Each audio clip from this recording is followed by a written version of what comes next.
Olá, sou o professor Cid Marques. A gente vai dar continuidade aqui ao nosso curso de informática dentro do módulo de manutenção básica.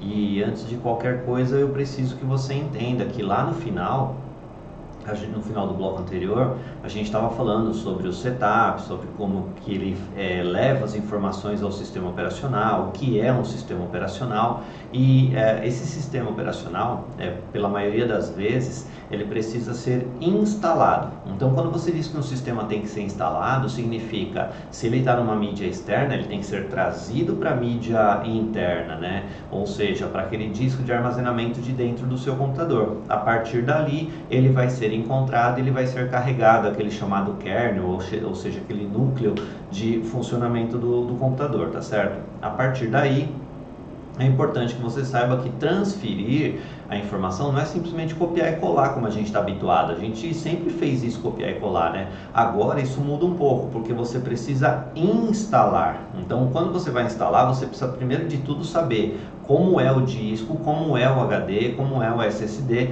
para que você possa fazer essa interpretação. Deixa eu mostrar aqui para vocês o material que eu preparei, para que você possa estar visualizando como que isso funciona, tá certo? Então vamos lá. Aquilo que a gente já chama de arquivos e pastas, né, que são as informações, elas precisam estar armazenadas. Então aqui está uma separação básica, né? O que você tem do lado esquerdo são os HDs, o que você tem do lado direito são os SSDs. Então ele fechado, se você observar ele fechado aqui, ó, deixa eu só indicar ele aqui, pronto, ó. Esse daqui é o HD fechado e esse daqui é o SSD fechado. Então esse é o primeiro passo que você identifique. Fisicamente eles não são muito diferentes, tá? Pode acontecer, por exemplo, do SSD ser menor do que o HD, mas isso não é a maior das diferenças, tá certo? Porque você tem HDs menores, né? No caso de HDs de notebooks, por exemplo, que são pequenos do mesmo tamanho de um SSD. O que vai determinar a conexão desse HD ou desse SSD, né, seria, por exemplo, você determinar qual é o tipo de conexão que você vai usar. Você pode usar uma conexão chamada de IDE. Nós, inclusive, vimos esse nome ali onde a gente estava trabalhando na parte do setup, ele apareceu lá, SATA, IDE, você tem o termo SATA, e você tem ainda um SCSI, que a gente chama de SCSI, tá certo? Esses três modelos de conexão são os cabos que vão levar da placa-mãe. Lembra que tudo que vai ser conectado na placa-mãe é chamado de periférico, então ele vai conectar o HD à placa-mãe ou o HD à placa principal do computador, né? O SSD e tal, e assim por em diante. Então, esse daqui, ele é chamado de PATA, enquanto esse daqui é chamado de SATA, tá? A diferença entre eles está na primeira letra, né? Que na verdade os dois são ATA, né? O que vem a letra P significa que é uma conexão paralela, e o que vem a letra S significa uma conexão serial.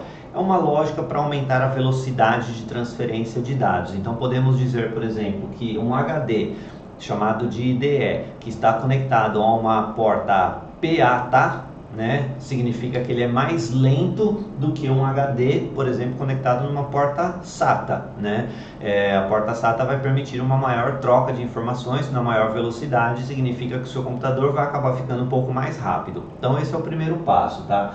Esse SCSI, ele tem o mesmo formato do IDE, só que ele é maior, tem mais conexões, permitindo o aumento da velocidade. Então entre eles o IDE é o mais lento, tá? O SATA e o SCSI são mais rápidos. O SATA é mais rápido um pouco, porque o SCSI é mais para HDs de servidores, coisa desse tipo. Os HDs residenciais, aqueles de caseiros, a gente usa o SATA, tá certo? Voltando aqui, né, ao nosso slide, vocês vão observar que à esquerda você tem um HD, que eu mostrei ele fechado, à direita você tem um SSD. Então vamos primeiro definir o que significa cada uma dessas siglas, né? Então HD significa Hard Disk, né? Pode ver que a primeira letra das duas palavras é que forma aquilo que a gente chama de HD, né? Deixa eu colocar aqui na câmera maior para que você possa visualizar. Então HD, Hard Disk, e no caso SSD significa State solid disk, ou seja, um disco de estado sólido, tá? A lógica dele é que esse daqui é chamado de memória flash. Então ele é basicamente idêntico ao funcionamento de um pendrive, enquanto o HD ele trabalha num formato diferente. Então vamos voltar lá para o slide para que você possa visualizar. Então observa, por exemplo, que o HD que você está vendo, ele tem discos, literalmente, por isso que a gente chama de hard disk, disco rígido, disco duro. Se você observar, é como se ele fosse um CD, um DVD, só que ele é feito de material metálico, tá certo? Toda a gravação dele é feita de maneira magnética. Ou seja, ele vai fazer a leitura e a gravação de forma magnética, tá certo? Você tem, por exemplo, os CDs e os DVDs, que eles são feitos, deixa eu colocar aqui, ó, CD/DVD, eles são feitos de leitura e gravação óticas, ou seja, é aquela que depende de um feixe de luz, um laser, vamos colocar assim, tanto para ler quanto para gravar. Tecnicamente isso a gente não vai muito a fundo porque você nunca vai usar isso, então não vai fazer diferença, isso é importante você saber a forma de leitura e gravação de um CD e de um DVD, que é óptico, e a forma de leitura e gravação de um hard disk, que é magnética, tá? E o SSD? O SSD é feito de maneira eletrônica. Ou seja, aí que está o grande segredo, tá? Quando você diz, por exemplo, que o HD é magnético, o SSD é eletrônico e o CD é óptico, aqui você começa a fazer diferença de tempos de leitura e gravação. O magnético, ele é bastante rápido, mais rápido que o óptico, por exemplo, só que o eletrônico, ele óbvio, né? Ele mede a quantidade de energia que está circulando, então ele tem condições de fazer isso de maneira muito mais rápida, tá certo? Então, voltando aqui, ó, observa que os discos, né, ele tem como se fosse uma agulha. Se você observar o disco, ele tem uma agulha que vai fazendo a leitura, ele faz esse movimento de leitura e gravação. Igual aquelas vitrolas antigas, você já deve ter visto em filmes, né, onde você tem um disco e você tem uma agulha que você coloca numa trilha e o disco fica girando para ele fazer a leitura. Então você imagina que existe um tempo até ele dar a volta completa para poder fazer a leitura e gravação. E é por isso, por essa determinação de tempo, onde ele faz esse giro, porque ele determina um máximo de limitação de RPM, ou seja, de rotações por minuto, e isso obviamente vai colocar uma limitação de velocidade no HD. Já o SSD, ele não tem isso. O CD e o DVD, todo mundo sabe que eles ficam girando, então também ele tem essa característica de demora para fazer a leitura e gravação. Já o SSD não, você observa que ele não tem disco algum, ele tem ali como se fossem cápsulas, né? Ele tem como se fossem chips guardados, né? Cartões de memórias todos soldados, permitindo que a energia circule rapidamente entre eles, armazenando isso lá dentro, tá certo? Então, o pendrive, cartão de memória, SSD é basicamente a mesma coisa. Muda o tamanho, a forma de conexão, a forma de armazenamento, mas é basicamente tudo a mesma coisa, tá certo? Então podemos dizer que um SSD, ele chega a ser 10 vezes mais rápido do que um HD, por causa da limitação da velocidade do HD, quando o SSD não tem isso. Deu para você entender? Outra coisa importante, você percebe que tanto no CD quanto no HD, você precisa que ele fique girando. E para ele ficar girando, você observa que ele tem um motor. E um motor que vai fazer o funcionamento tanto da agulha quanto do giro, tá certo? E esse motor consome muita energia. E quem fornece a energia para o HD é a fonte de alimentação do computador. Então, se a fonte não for forte o suficiente para alimentar o HD, esse HD naturalmente vai deixar o seu computador mais lento porque ele fica consumindo muita energia. Já o SSD, ele não tem motor. Não tendo motor, a única energia que ele usa é para a troca de informações. E aí, naturalmente, ele usa de maneira muito mais prática, muito mais eficiente a energia. Consumindo menos energia, ele chega a consumir menos da metade da energia de um HD, por exemplo, e ele multiplica por 10 a velocidade de funcionamento. Então hoje, se fosse perguntado para você, olha, me fala uma coisa que você pode fazer para deixar o computador mais rápido. De bate pronto, troca o seu HD para um SSD. Automaticamente você vai deixar tudo acontecer mais rápido no computador. Menos consumo de energia, maior eficiência na troca dessa energia para gravação e leitura no caso do SSD. Aqui é óbvio, tem um porém, né? O HD ele é mais barato, o SSD muito mais caro. O HD, ele hoje é fabricado para o armazenamento de muito mais informação e o SSD ainda não é tão grande. Se você observar o HD que você tem aí na tela, ele é um HD de 1 terabyte, ou seja, um dos maiores que tem no mercado, não é o maior deles, mas é um dos maiores, né? Enquanto o SSD é de 32 GB, ou seja, quase nada perto do HD, mas em compensação, se você não precisa de muito armazenamento, ele vai deixar o seu dispositivo infinitamente mais rápido, tá certo? Esse é o primeiro passo, escolher o tipo de dispositivo que você vai colocar para o armazenamento. O segundo passo é você pensar, né? Ali eu coloquei para você, depois você dá uma parada no vídeo para ler, os benefícios de um ou de outro, né, em relação a tempo, a ruído, a tempo de vida, desfragmentação, uma série de coisas, depois você dá uma lida mais por curiosidade mesmo, tá certo? E aí vem exatamente aquilo que a gente precisa fazer, que é a formatação. Então vamos lá, o que é a formatação, né? A formatação, ela vai fazer com que você efetivamente prepare o disco para receber as informações. Então, olha como da forma que está descrito, ó. A formatação de um disco é realizada para que o sistema operacional seja capaz de gravar e ler dados no disco, criando assim estruturas que permitam gravar os dados de maneira organizada para depois recuperá-la mais tarde.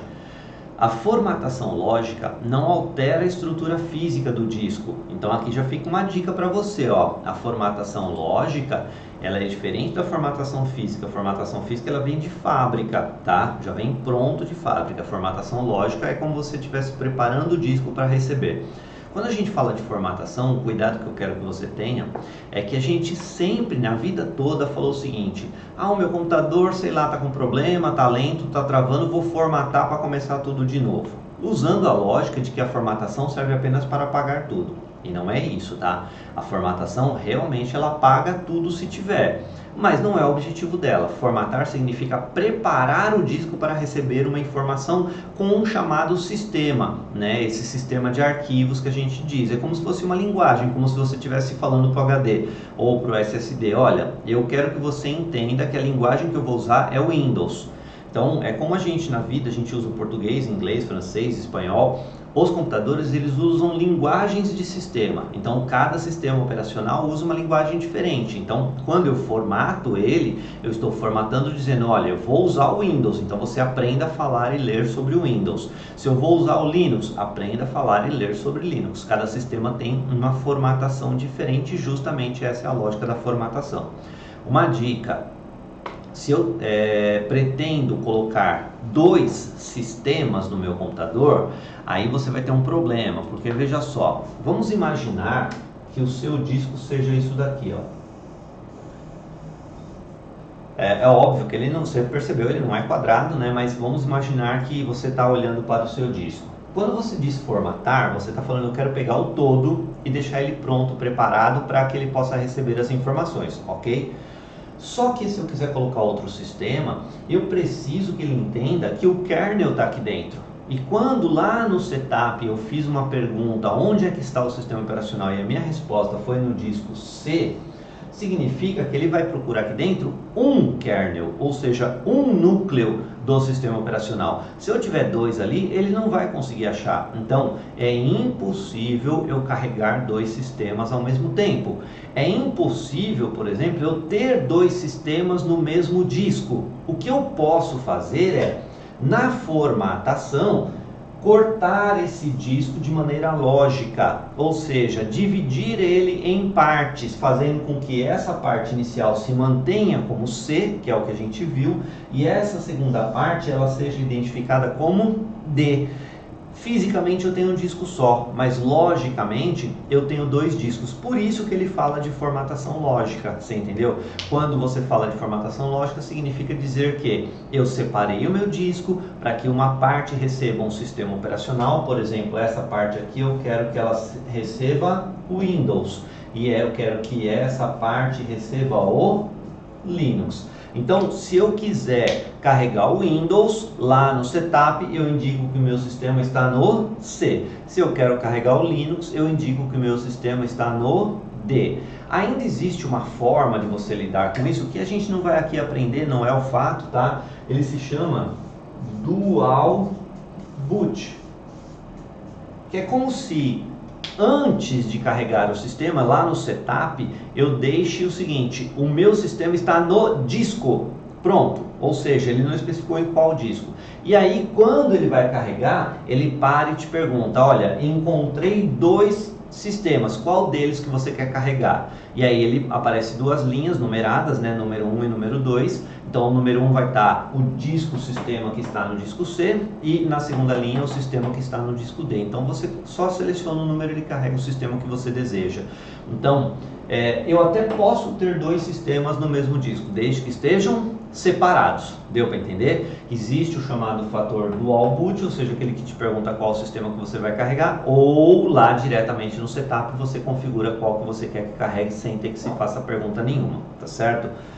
Outra coisa importante, é possível você carregar ambientes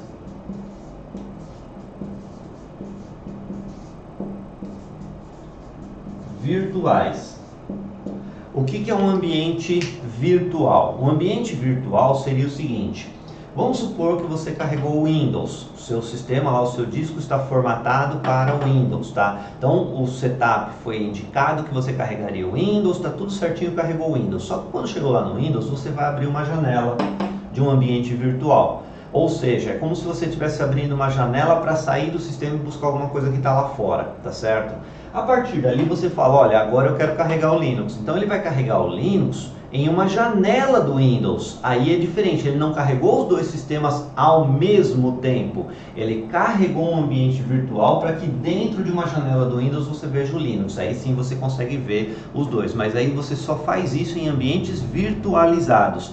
Também é uma coisa que a gente aprende lá no curso de manutenção avançada, tá certo? Só para você saber como isso funciona, que existe, claro, né? E que é possível de fazer, tá certo? Então, vamos voltar ao slide, né? Aqui. Então, ele fala assim, ó: a formatação lógica não altera a estrutura física do disco rígido e pode ser desfeita e refeita quantas vezes for preciso, através do comando formate do DOS, por exemplo. O processo de formatação é quase automático, basta executar o programa formatador que é fornecido junto com o sistema operacional. Então é um comando. Lembra que eu mostrei alguns comandos para vocês? Lá naquela linha de comandos, se eu digitar formate espaço C2 pontos, é como se eu estivesse falando: eu quero limpar o disco C e preparar ele para receber o Windows, tá certo?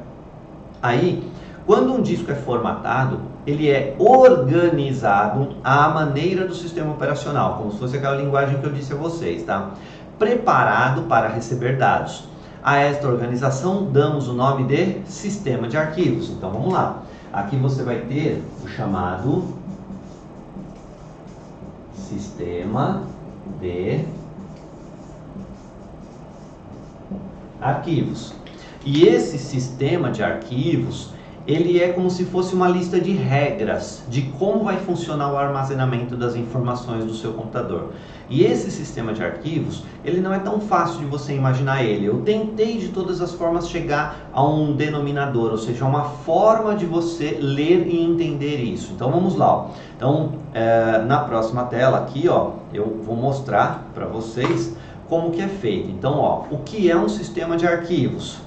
Primeiro passo, eu quero que você entenda que um sistema de arquivos, deixa eu só dar uma limpada no meu quadro aqui, porque o quadro tá cheio, e eu quero fazer alguns desenhos aqui para você que você possa entender um pouquinho melhor sobre esse sistema de arquivos. Você está vendo aí no seu slide que você tem como se fosse uma tabelinha, não é assim?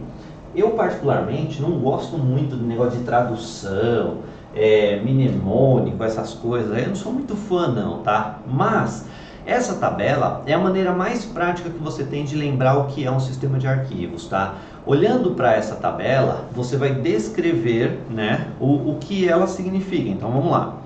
Primeiro passo, aqui, cadê? Aqui, ó, tabela, certo? Aí é como se você estivesse olhando para cá, ó, e estivesse fazendo o seguinte: quando eu vou armazenar um arquivo, ele vai começar sempre aqui, ó, por essa direção, tá? Então ele vai vir aqui e vai reservar esse espaço para o armazenamento do seu arquivo. O que pode acontecer é que o seu arquivo ele não caiba nesse espaço, e aí você vai ter que fazer o quê? Ocupar um novo espaçamento. Então ele vai ocupando os espaços necessários. Então tudo que está ali em vermelho, ele supostamente fez o que? Ele dividiu para que você pudesse armazenar. Eu mudei a cor aqui da minha caneta, então eu vou pegar aqui um segundo arquivo. Então eu vou fazendo isso daqui, ó, certo? Aí deixa eu mudar a cor da caneta aqui, novamente, deixa eu pegar, eu não gosto muito de verde, mas vamos lá, né? Não gosto porque eu não sou palmeirense, tá? Vamos lá.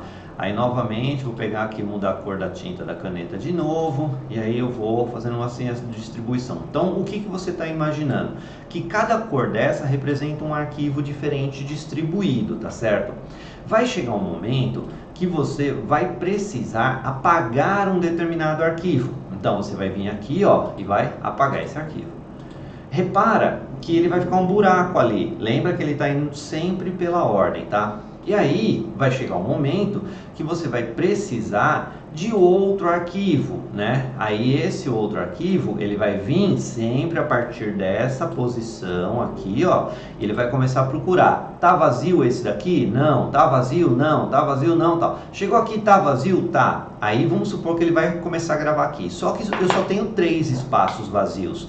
Esses espaços são chamados de clusters, né? Espaços de alocação, espaços de onde eu vou posicionar o meu arquivo. Só que pode acontecer de o meu arquivo ser maior do que isso, não pode? Então, se ele ocupar 5 espaços, ele vai fazer assim, ó, ele vai ocupar 1, 2, 3, aí ele continua procurando, ó, esse não tá vazio, não tá vazio, não tá vazio, aí ele vai pro próximo, aí aqui ele fica assim, ó.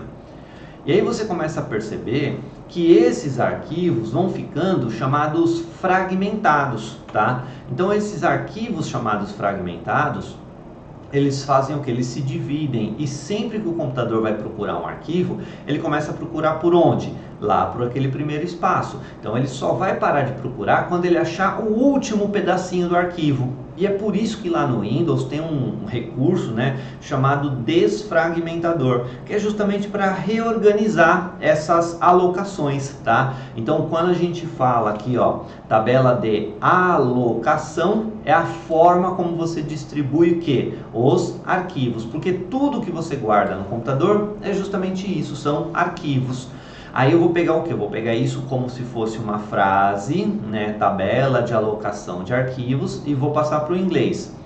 File, allocation, table. Você percebeu que o meu inglês não é muito bom, né? Nem gosto muito disso.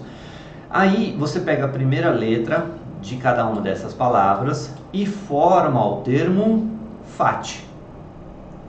Aí a pergunta é: qual é o nome do sistema de arquivos que o Windows trabalha? Esse nome é FAT.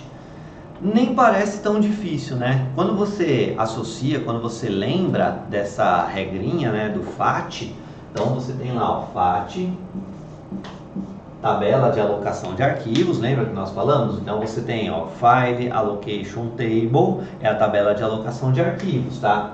E aqui você tem um porém, ela pode ser FAT 32, opa, deixa eu pegar uma caneta melhor, que essa daqui tá melhor. Vamos lá, FAT 32, deixa eu só escrever isso daqui para ficar bonitinho, FAT 32, e você tem o FAT 64. A lógica desses dois seria mais ou menos a seguinte: o FAT 32, ele vai organizar os arquivos, cada um daqueles quadradinhos vai ser um determinado tamanho, certo? Então a gente fala que o tamanho da alocação foi determinado pelo tipo de sistema de arquivos, que é o chamado FAT ou 32 ou 64. Quanto menor for o FAT, menor vai ser aquele espaço. naturalmente o risco de você perder espaço é menor. Porque vamos supor que você tem uma tabela assim, ó, que esses espaços de alocação sejam bem pequenininhos, tá? Aí na hora de armazenar um arquivo, aconteça isso, ó, você vem com o arquivo e faz, esse espaço está ocupado, esse espaço está ocupado, esse espaço está ocupado, mas quando chega aqui, o que sobra do arquivo é só isso aqui, ó, bem pequenininho. Ou seja, todo esse espaço aqui, ele vai ser perdido, você entendeu? Então, quando você usa um FAT de menor tamanho, significa que mesmo que ele perca, ele vai perder pouco. Olha a diferença aqui, ó. Vamos supor que você está usando o FAT 64 e você fez essa divisão aqui, ó. Aí você tem um arquivo que vai ocupar isso daqui, ó. Esse espaço está todo ocupado, ó. Até aqui está tudo junto, está tudo lindo e maravilhoso. Só que não coube, então faltou um pedacinho que está aqui, ó. Olha o tamanho do espaço que fica perdido. Então significa que o FAT32 ele acaba sendo mais rápido para a movimentação dos arquivos, ele acaba sendo mais rápido para encontrar os arquivos e ele perde bem menos quando acontece essa fragmentação. Deu para entender? Já o FAT64 ele é feito para arquivos grandes. Inclusive, olha a regra, ó.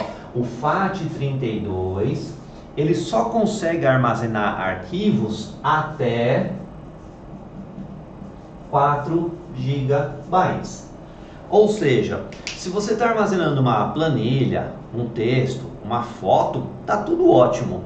Tenta armazenar um vídeo para você ver. Um vídeo grande não dá, ele não consegue. Se ultrapassar o limite de 4 GB, ele vai te dar uma mensagem, olha, desculpa, mas eu não consigo administrar arquivos desse tamanho. Então, o FAT32, ele é para discos menores, tipo um pendrive, coisas desse tipo, entendeu? Então, já o FAT64, ele é qualquer tamanho.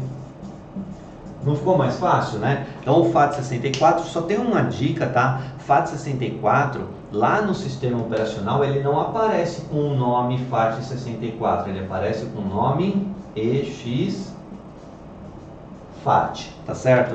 Aí você fala, professor, nunca vi isso na minha vida. Então, vamos lá. Eu vou, obviamente que eu não vou formatar nada aqui, tá? Eu vou só tentar pegar aqui como que eu posso te dizer? Olhar para o meu pendrive e como se eu fosse formatar ele. Então eu quero aqui, ó, uma janela de formatação. Deixa eu ver se eu consigo pegar aqui uma janela de formatação. Eu sumi da tela por um segundinho só, tá? Pronto, ó, só para mostrar isso aqui para vocês. Então eu quero mostrar isso aqui, ó. Então deixa eu só colocar aqui isso.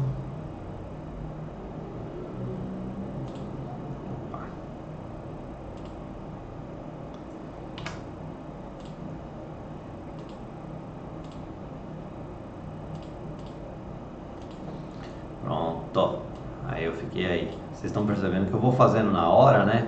Então a gente tem que ficar ajustando aqui. Pronto, agora você está me vendo e está vendo a tela também, né? Então aí nesse caso, você observa que eu não estou formatando o meu pendrive, tá? Só entrei na janela de formatação. E aqui ele dá várias informações, qual a capacidade do meu pendrive e qual é o sistema de arquivos que ele tem agora. Tá vendo que ele tem um FAT32? Eu vou tentar mudar aqui para vocês, para que você veja as possibilidades, tá? Lembrando que só vai formatar se eu mandar iniciar, eu não vou fazer isso. Aí ele tem lá, ó, o FAT32, aí ele tem o FAT, né, o chamado EXFAT. Ah, você não tá vendo, né? Aí quando eu cliquei aqui, ó, nessa seta, ó, ele tá mostrando para mim a lista. Então ele tem assim, ó, NTFS. Deixa eu escrever aqui, depois a hora que a gente voltar, a gente vai discutir sobre isso. Tem o chamado FAT padrão. Esse FAT padrão é como se ele estivesse escolhendo qual é o sistema que ele vai utilizar. Tem o chamado FAT32 e tem o chamado EXFAT. Então são as opções que ele tem, tá? Então quando eu vou lá em sistema de arquivos, eu acabo trabalhando esse tipo de coisa. Então vamos lá, aqui eu coloquei para vocês, para a gente poder fechar esse bloco aqui, ó. Eu tenho a opção do FAT32, tenho a opção do FAT64, que é o chamado EXFAT, tem o FAT padrão, como se eu estivesse falando para ele, escolhe qual você quiser, e tem esse daqui, ó. Esse daqui a gente vai ter que discutir em separado, o bloco que vem vai ser praticamente só sobre isso, tá? Então a ideia é, vou formatar, eu quero preparar ele, então qual é o sistema de arquivos que eu vou utilizar? Saiba, se é um disco pequeno, arquivos pequenos, FAT32. Se um disco é maior, arquivos maiores, EXFAT.